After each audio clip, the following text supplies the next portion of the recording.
Birodar, harom savdo seni boyitmaydi. Halollik seni kambag'al qilib qo'ymaydi. Halollik ham, haromiyat yo'li ham bu bor yo'g'i sabab xolos.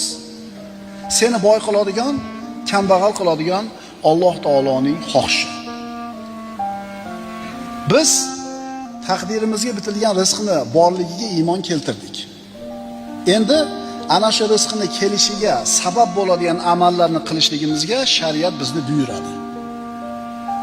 Bu domlalarning gapiga quloq solasang, Alloh beradi deb o'tiraver deydi. Bekarlarni 5 tasini yersan.